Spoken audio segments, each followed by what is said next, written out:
Glória a Deus. Peço que você fique de pé no seu lugar. Abra comigo em Mateus capítulo 28. Evangelho de Mateus, capítulo 28. É uma alegria estar aqui com os irmãos. Mais um culto abençoado, onde nós tivemos a oportunidade de contar alguns testemunhos desses anos que nós trabalhamos na Cracolândia. São 6 anos na Cracolândia. É um ano onde eu coordeno uma fazenda com 50 dependentes químicos. Pastorei uma igreja também em São Paulo. E onde Deus nos deu a oportunidade, o privilégio de também repartir com os irmãos aquilo que o Senhor tem feito nas nossas vidas. Nessa manhã eu gostaria de falar um pouco sobre a missão. Mateus 28, verso 16.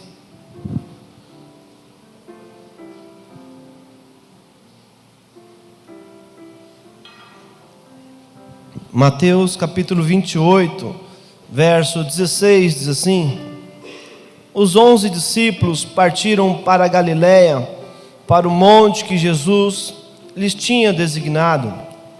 Quando o viram, o adoraram, mas alguns duvidaram. Chegando-se Jesus, falou-lhes: É-me dado todo o poder no céu e na terra.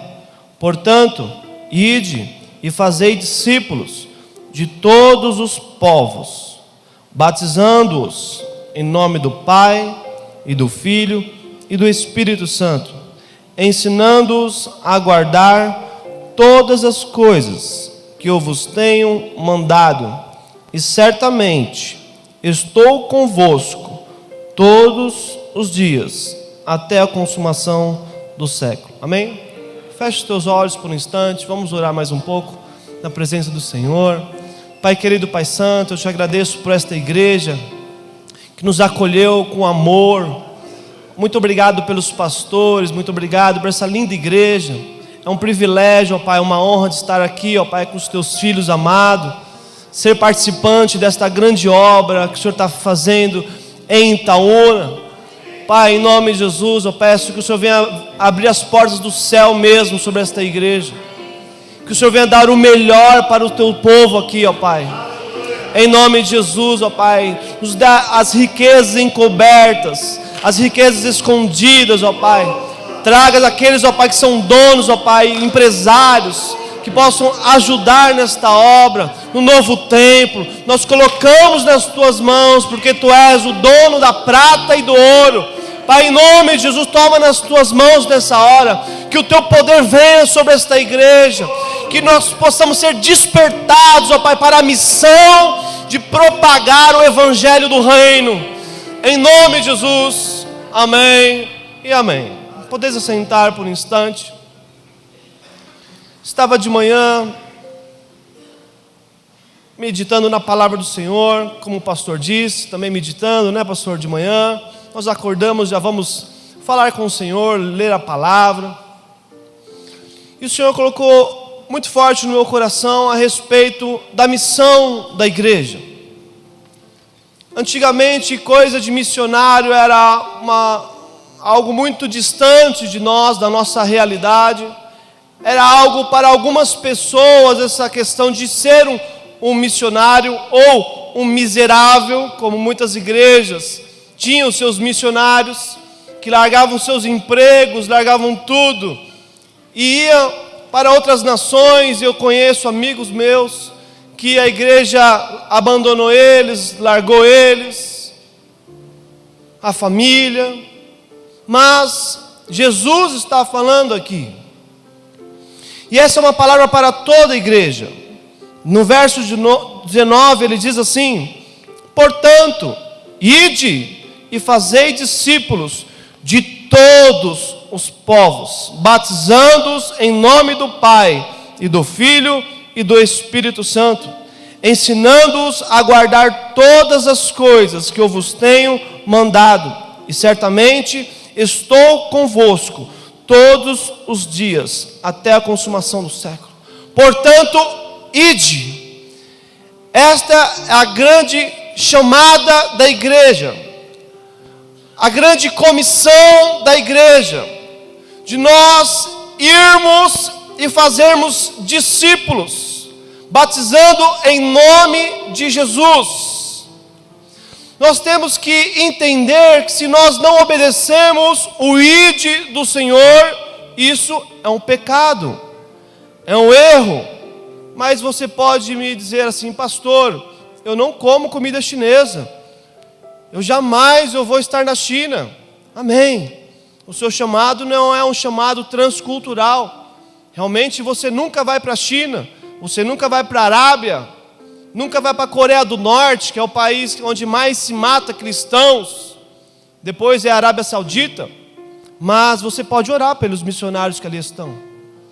Mas você também pode investir nos missionários que ali estão. Você pode se relacionar mandando um e-mail pelo Facebook com aqueles missionários que essa igreja vai ter, em nome de Jesus. Gostaria que você abrisse em Atos capítulo 1. Atos capítulo 1, verso 7. Atos capítulo 1, verso 7. 1,7 diz assim: e ele lhes disse: não vos pertence saber os tempos ou a época que o Pai estabeleceu pelo seu próprio poder, mas recebereis poder ao descer sobre vós o Espírito Santo, e sereis minhas testemunhas, tanto em Jerusalém, como em toda a Judéia e Samaria e até os confins da terra. Amém?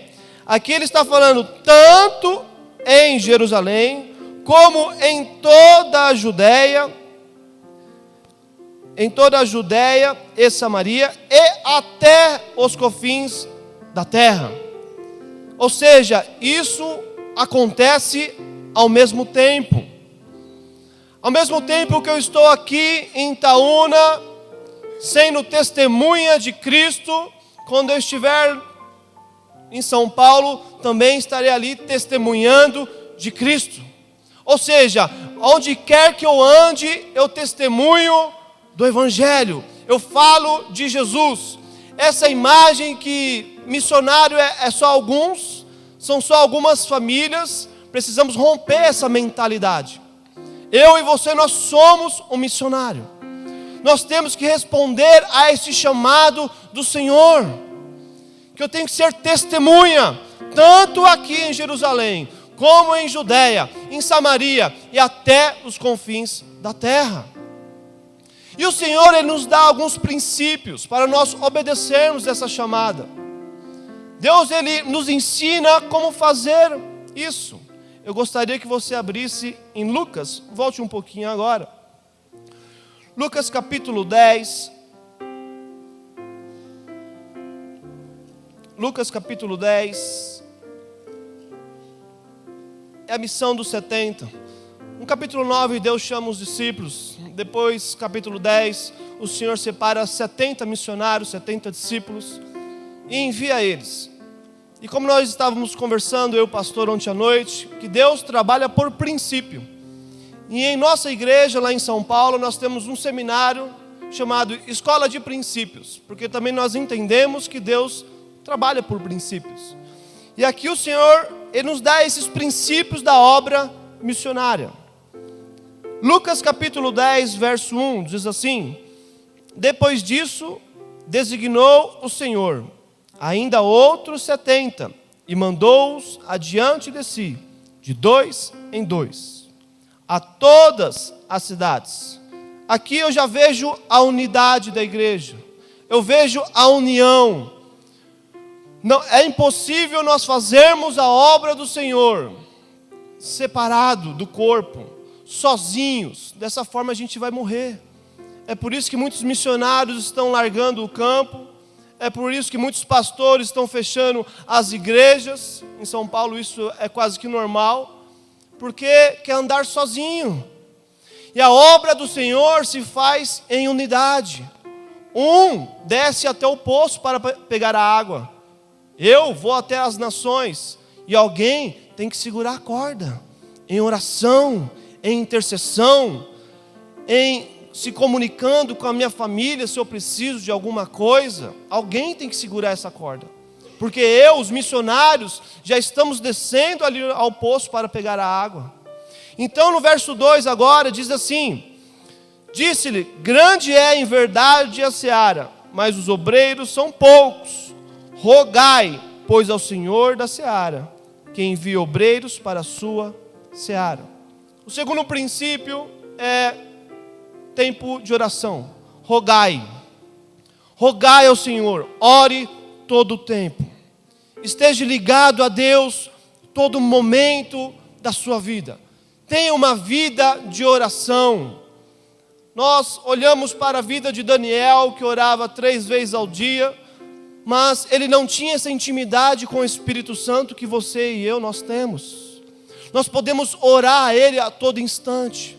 Eu posso estar fazendo os meus trabalhos em São Paulo, mas eu posso estar ligado a Ele, orando, clamando, buscando: Senhor, me dar as almas perdidas, me dá aqueles que precisam ser alcançados pelo Teu amor. E de repente é um no farol, e de repente é alguém que quase trupica ali em cima de mim, e já estou falando de Jesus. Um dia eu estava em uma praça, eu tenho uma pequena agência de propaganda, e eu fiz um trabalho, o motoboy, ele era um trabalho urgente, e o motoboy fazendo tudo errado, ele ia no endereço, estava errado, ia para cá, para lá, eu não aguentava mais, não tinha o que falar para o cliente.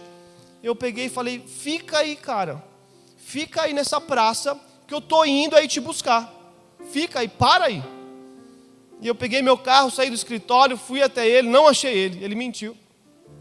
Só que lá eu vi uma família chorando, e eu entendi, falei: Espírito Santo, o problema não era o motoboy, é essa família. O Senhor me trouxe aqui. Espírito Santo, me revela o que eu tenho que fazer. E quando eu fui ver, já estava lá falando com eles: olha, Jesus te ama. Olha, eu sei que está passando por uma situação. O Espírito Santo começou a revelar algo ali da vida deles. E Deus me levou ali, nesta missão, às 3 da tarde em São Paulo. Deus tem missão para fazer em nossas vidas, a todo instante, a todo tempo. É só nós termos essa vida de oração contínua. Orar em todo tempo. Daniel vai ser fichinha para nós. Esse estereótipo que nós temos de oração, de orar 3 vezes ao dia, para nós, igreja que temos o Espírito Santo, isso é muito além. Nós vamos muito além disso. E no verso 3 ele diz assim: ide, eu vos envio como cordeiros ao meio de lobos. Não leveis bolsa, nem alforje, nem sandálias, e a ninguém saudeis pelo caminho. Ou seja, Deus está falando: dependa somente de mim.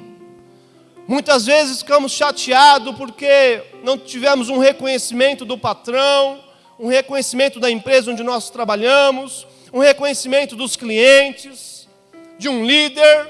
Deus está falando na sua palavra: não levei nada, olhai para mim, depende de mim somente.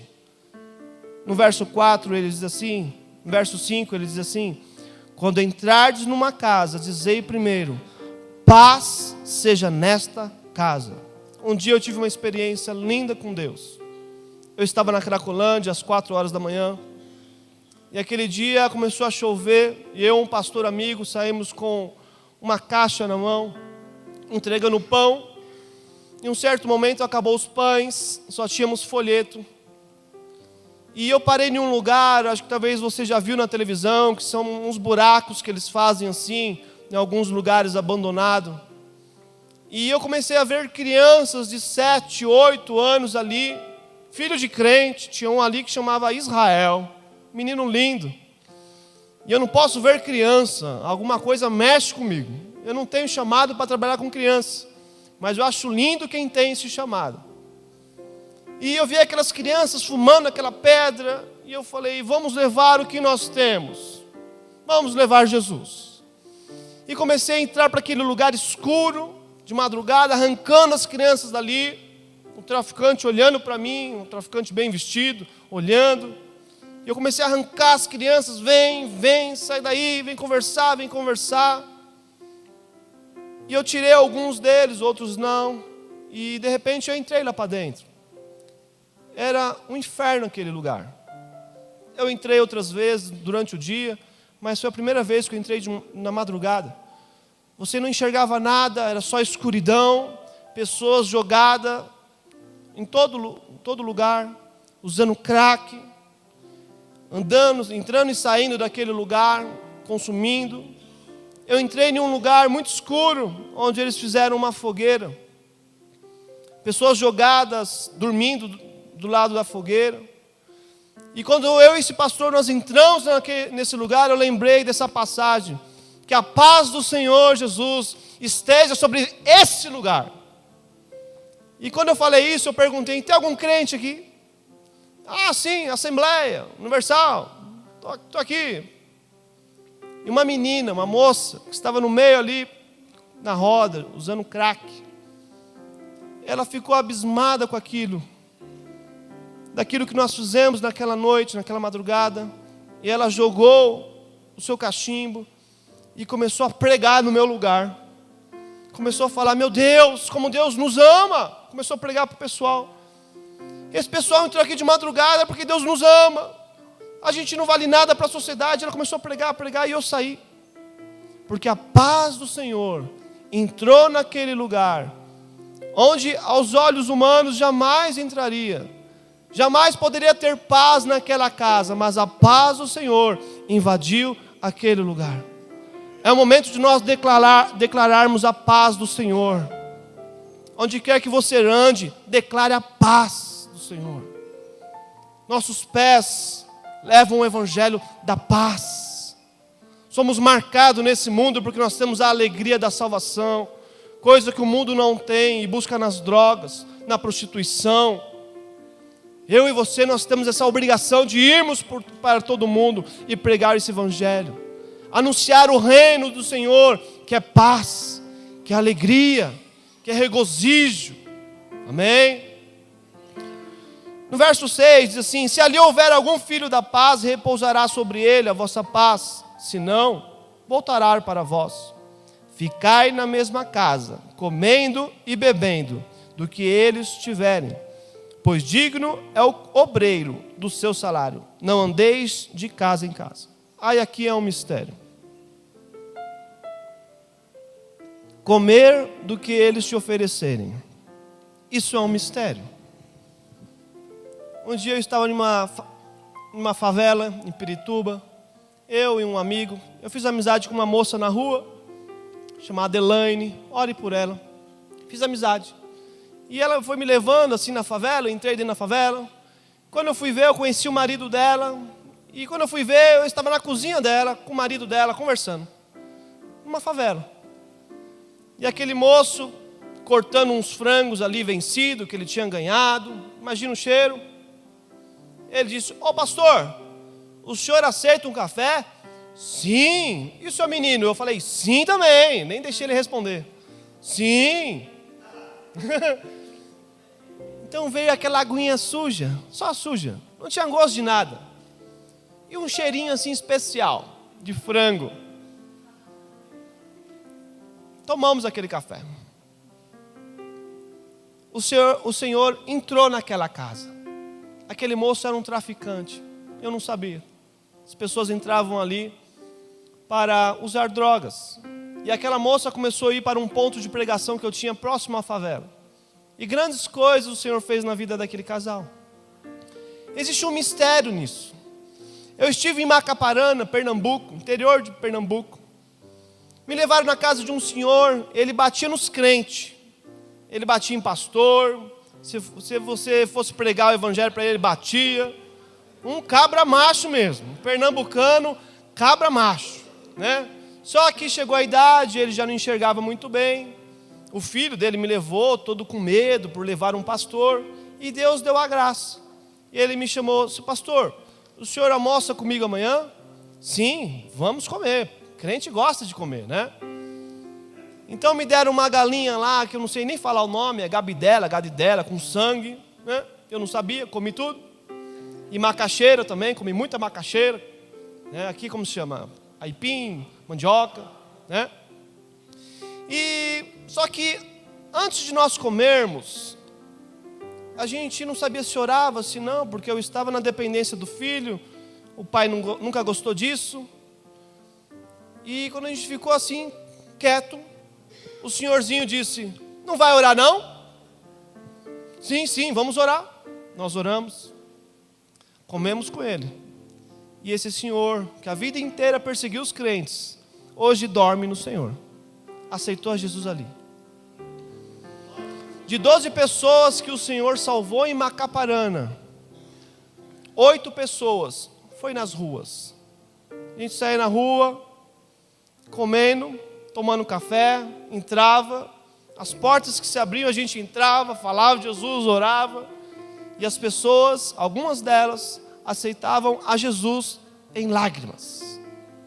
Jesus era o maior boca livre. Ele andava nas cidades e comia. Vem comer aqui, vem comer ali. Pastor também é, né, pastor? Todo pastor é. Come aqui, vem para cá.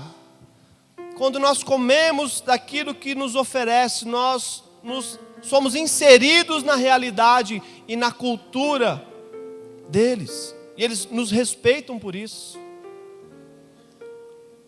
Em Pernambuco também, os irmãos traziam chamado buchada, né? Buchada de bode. Eu falei, meu Deus. Eles traziam dizendo, é para o pastor. Eu falei, meu Deus. É para o pastor. E eu falei, meu Deus, como eu vou comer isso? Jesus, me dá graça. E eu comi tudo a buchada.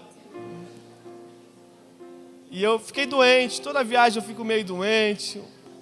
Fiquei doente. Fiquei parecendo a Angelina Jolie com um lábio assim, ó. Me deu uma intoxicação terrível. Mas, amém. Deus fez a obra dos pernambucanos. Em Costa Rica, no ano passado também, chegamos ali e os irmãos prepararam uma mariscada. Uma mariscada. Eu falei, meu Deus, eu não como nem peixe no Brasil. Eu só como peixe da minha esposa e olhe lá, com muita preparação, muito cuidado, que ela sabe do jeito que eu gosto de peixe, não é qualquer peixe, né? Bem enjoado mesmo. Tem uns paulistanos que são bem enjoados, viu? Só que lá me deram uma mariscada. Tinha de tudo que você imaginar naquela panela. Tudo. Era siri, era polvo, era não sei o quê, tinha tudo. E ali os missionários olhando, eu olhei para aquilo, aquela aguinha verde. E eu comendo, o pastor amigo meu que me levou nessa equipe, batendo nas minhas costas, vai que você vence, vai, vai. E eu suando, comendo, o que é isso? Não precisa saber, come. São experiências que nos marcam. São coisas que nós fazemos em obediência, em submissão ao Senhor. E algumas coisas acontecem. Esse mesmo amigo meu, chamado Valdomiro, ele esteve no Peru. E lá tem um suco de chuchamoracha, uma coisa assim. É um milho, é um suco extraído do milho, é um milho preto, bem preto. O solo é muito rico em minérios. E a fruta, os legumes são muito bonitos, ricos, né? E lá tem esse milho dessa região. Só que no lugar onde ele foi, um lugar afastado, eles faziam suco artesanalmente. Sabe como? Umas irmãs em volta de um barril, tirando os milhos e cuspindo. Elas tiram e gospem. Aquilo fermenta, é o chuchamoracha. E esse meu amigo, ele sabia já como era feito o negócio. E quando ele foi entrar naquela província, para entrar naquele lugar tinha que tomar o chuchamoracha. Encheram ali um copo para ele, uma caneca. E ele tomou de uma vez, igual meu amigo lá do café, você lembra? Tomou de uma vez.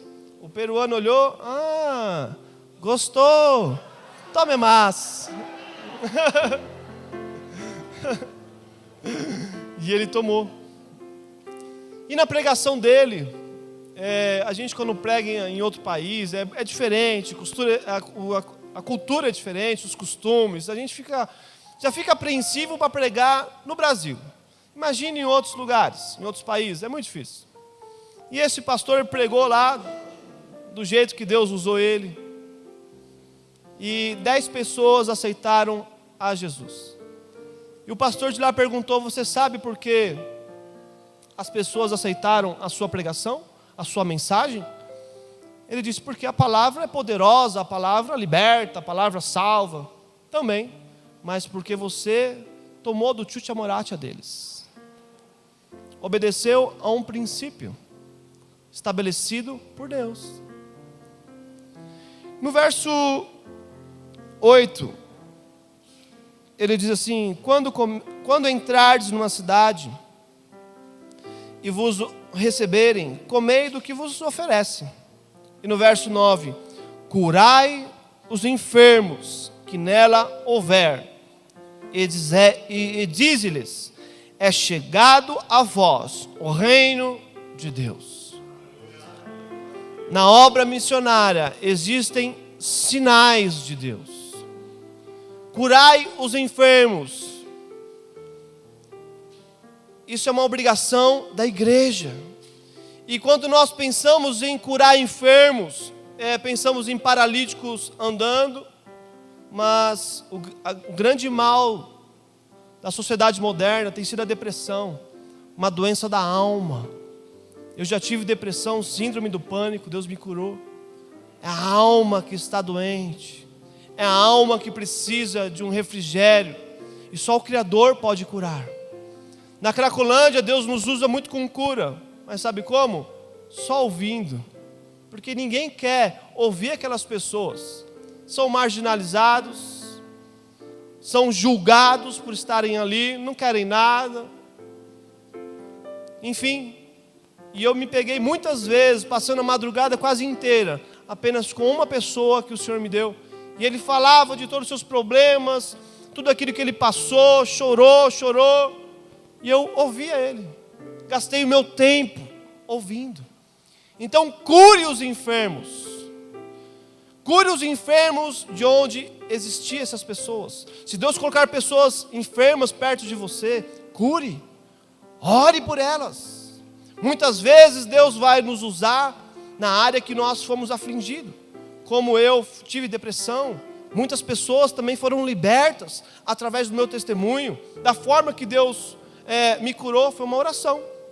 O pastor orou e eu saí, entrei com depressão e saí curado. Então é uma obrigação da igreja, curai os enfermos que nela houver. E diz-lhe, é chegado o reino de Deus. Mas quando entrardes numa cidade e não vos receberem, saindo por suas ruas, dizei, até o pó que da vossa cidade se nos pegou, sacudimos sobre vós. Sabei, contudo, que já o reino de Deus é chegado a vós. Digo-vos que mais tolerância haverá naquele dia para Sodoma do que para aquela cidade. Aí vai. Ou seja, se alguém não aceitar a sua mensagem, a sua pregação, aquilo que você tem para falar, eles não estão te rejeitando, estão rejeitando a Jesus. Quando nós somos rejeitados nesse mundo, seja por familiares, seja por amigos, pela sociedade, não está rejeitando você. O problema não é você, o problema é a mensagem que nós levamos, a mensagem de libertação, a mensagem de cura. E é por isso que o mal tem investido contra as nossas vidas, tentando nos aprisionar com mentiras, nos aprisionar com medos, com sofisma da mente, porque existe a pessoa que está opressa, a pessoa que está endemoniada, né? O demônio entra dentro dela, vocês já viram isso, e Deus liberta essa pessoa, tem sinais ali, pessoa, mas existe situações demoníacas que Satanás ele passa nas nossas vidas e quer deixar algo na nossa mente, uma crença que não é de Deus. Deus não tem um chamado na sua vida, missões não é para você, isso nunca vai acontecer comigo, é uma crença. Isso é algo muito distante para mim, ir para a Cracolândia, isso é algo muito distante para mim, falar de Jesus nos prostíbulos. Onde eu me converti é uma igreja batista também, primeira igreja batista da Lapa, pastor Davi Clava. Eu fiquei pouco tempo ali, Deus teve que acelerar o processo comigo, passei por outros lugares, mas aquela igreja, em um ano, ela tinha 700 membros, e eles começaram um trabalho naquele lugar ali na região, com os andarilhos, com o evangelismo, um trabalho de impacto de rua. Naquele mesmo ano, a igreja de 700 pessoas foi para mais de 2.000 pessoas. Porque eles se empenharam em obedecer o ID do Senhor. E hoje essa igreja é uma das igrejas mais ricas de São Paulo. Quando veio o avivamento para esta igreja, dos seus 34 diáconos, 33 eram maçom. E o Senhor cortou eles ali daquela igreja. O pastor, por mais de 2 vezes, se eu não me engano, foi alvejado com bala, né? Tentaram matar ele. E essa igreja hoje ela tem escola, ela está comprando o quarteirão inteiro do lugar mais nobre ali de São Paulo, um dos lugares mais nobres, que é na região da Lapa, porque obedeceu a princípios. Não adianta somente o pastor estar empenhado em obedecer a princípios, só o pastor, a liderança querer obedecer ao ID, em pregar, em evangelizar, se a igreja toda em unidade também não tomar essa briga para si, essa guerra, essa obediência do ID. Abra comigo em Filipenses. Desculpa, Efésios.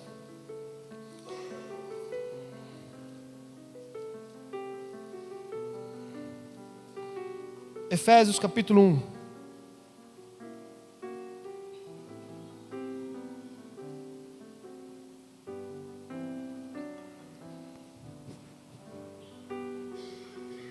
Efésios capítulo 1.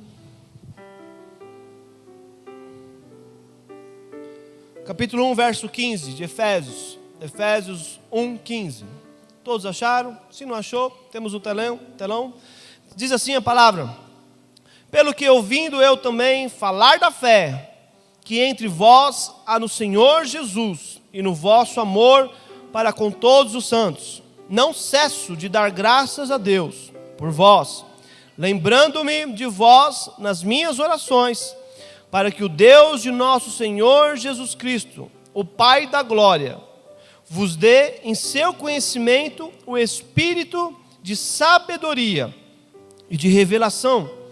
Oro também para que sejam iluminados os olhos do vosso entendimento, para que saibais qual seja a esperança da sua vocação e quais as riquezas da glória da sua herança nos santos, e qual a suprema grandeza do seu poder para conosco, os que cremos, segundo a operação da força do seu poder, que manifestou em Cristo, ressuscitando-o dentre os mortos e fazendo-o sentar-se à sua direita nos céus, acima de todo o principado e autoridade e poder e domínio e de todo nome que se nomeia, não só neste século, mas também no vindouro, e sujeitou todas as coisas debaixo dos seus pés, e sobre todas as coisas o constituiu como cabeça da igreja, que é o seu corpo, a plenitude daquele que enche tudo em todos. Amém? Jesus é o cabeça.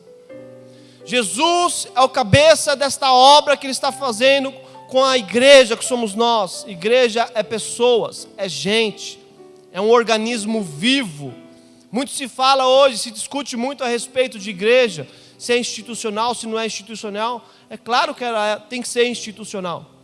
Porque a Bíblia diz que igreja é onde houver 2 ou 3 reunidos em seu nome, não é isso? Então, o governo, ele quer um CNPJ, tem que ser institucional também. E tem uma força nessa unidade. Quando nós crescemos, quando a igreja é ampliada, quando existem novas reformas, existe uma força nisso. Então, essa é a instituição que Deus estabeleceu sobre a terra, a igreja do Senhor, o qual Ele já é o cabeça, o qual Ele já expôs à vergonha todos os principados, todas as potestades, todas as forças espirituais que é contrária à igreja. Tudo aquilo que é contrário a você já foi vencido na cruz do Calvário. Quando Jesus me chamou e te chamou, Ele sabia que hoje nós teríamos pecado, por exemplo. A gente não pega Jesus de surpresa. Jesus, eu pequei ontem. Jesus, eu pequei a semana passada. Eu errei. Senhor, tem algo aqui dentro de mim que eu não consigo vencer. Na cruz do Calvário diz a palavra que Ele tomou sobre si as nossas dores e enfermidades, e por suas chagas e por suas pisaduras nós fomos sarados. Você já é um vencedor em Cristo Jesus. Já existem dons, talentos sobre você, que no tempo do Senhor será trazido à luz. Como Deus vai te usar. Quantas famílias estão sendo destruídas porque não existe um referencial. O referencial é a mídia, é Big Brother e outras. Big Brother não, é Big Body, eu falo. Big Body, né? Isso é o referencial da sociedade. Deus vai te levantar como referencial nessa sociedade. Deus vai te levantar como referencial em Itaúna, em Minas e até os confins da terra. Então se prepare para esta obra que Deus está fazendo, e Ele conta com você para ser participante da glória dEle. Como Ele diz em João: Pai, aquilo que me destes, eu repartir com eles. Com a igreja foi repartido aquela glória que estava em Jesus. O verbo que se fez carne e andou entre nós, que foi encarnado, teve um corpo, que andou de glória em glória. É assim que nós andaremos nessa vida. É de fé em fé, é de glória em glória. Muitas vezes estamos vendo só problemas, só aflições. É porque Deus está escrevendo uma história. Não tem mais Bíblia para escrever agora. Ele está escrevendo agora nas tábuas do nosso coração. Ele está escrevendo uma história na sua vida. Que aquilo que um dia sairá de você vai sarar, vai curar, vai levantar outros ministérios. Pastor, mas isso não é engraçado, né? Não é? Você acha que eu achava engraçado no meio da minha tribulação, com meu irmão em casa? Não era nada engraçado, não era nada divertido. Se você viesse me falar de Jesus há 15 anos atrás, eu ia falar para você: Jesus não existe. Porque o que eu vivo dentro da minha casa, os problemas, o meu irmão, isso não existe. Não tem como resolver isso. Hoje, eu vejo que tudo aquilo que Deus fez na minha vida, todas as minhas tribulações, todos os problemas hoje, é glória de Deus que está sendo manifesta através de mim. Deus vai manifestar a glória dEle através da sua vida. Creia nisso, que Deus tem um chamado na sua vida. Pastor, eu nunca vou pregar a palavra. Pastor, não tem chamado. Então tá bem, então se prepare, que Deus vai colocar muito dinheiro no seu bolso. Deus vai prosperar suas empresas, o seu trabalho, o que quer que você faça aí fora. Deus vai te encher de dinheiro mesmo, para você enviar os missionários, para abençoar a igreja. É o corpo do Senhor. Os nossos dedos são diferentes. Efésios fala sobre a mão ministerial do Senhor, que é apóstolo, profeta, evangelista. Evangelista é o dedo do meio, aquele que fica além das portas, fica lá fora. Pastores e mestres. É um organismo, é diferente. Aquilo que Deus tem na minha vida é diferente da sua. E é diferente da vida do irmão. Aquilo que Deus fez na minha história é diferente do que vai fazer na sua. Mas creia que Ele tem algo na sua vida. Fique de pé no seu lugar. Fique de pé. Verso 22 de Efésios capítulo 1, diz assim: e sujeitou todas as coisas debaixo dos seus pés, e sobre todas as coisas o constituiu como cabeça da igreja, que é o seu corpo, a plenitude daquele que enche tudo em todos. Feche os teus olhos, peça para que o Senhor te encha nessa manhã. Eu não sei se você precisa de algo, eu não sei se você entrou nessa manhã aqui aflito, mas a Bíblia diz que Ele enche tudo em todos. Deus quer encher o seu coração de alegria. Deus quer que você saia daqui nessa manhã acreditando naquilo que Ele tem falado a seu respeito. Aquilo que você leu na Bíblia, e isso é para mim, era para você mesmo. Deus está falando com você, creia nisso. Deus está te enchendo nessa manhã de alegria, de paz, de regozijo no Espírito Santo. Então anuncie este evangelho do reino de Deus, que o reino do Senhor é chegado. Anuncie as boas novas daquilo que o Senhor tem feito na sua vida, das mudanças. Vamos pedir para que o Senhor nos enche nessa manhã. Oh Espírito Santo, Tu és real, Espírito Santo. Tu és bem-vindo neste lugar, Espírito Santo. Espírito de Deus, este é o Teu ministério. Cumpra nessa igreja mesmo a Tua vontade. Enche os Teus filhos. Levanta os ministérios que precisam ser levantados. Equipa essa igreja, Senhor, com os 5 ministérios, com os dons, ó Pai, sobre essa igreja. Que essa igreja não venha ter falta de nada. Eu profetizo, ó Pai amado, eu profetizo em nome de Jesus, que num curto tempo, ministérios comecem a nascer no meio da Tua igreja. Que pessoas comecem a serem incomodadas pelo Teu Espírito Santo. Deus vai começar a acordar pessoas na madrugada, dando ministérios, dando palavra. Faça isso que o Espírito Santo está te mandando. O Espírito Santo vai levantar uma igreja forte neste lugar. Aleluia. Oh, aleluia. Que vai ser uma referencial de amor,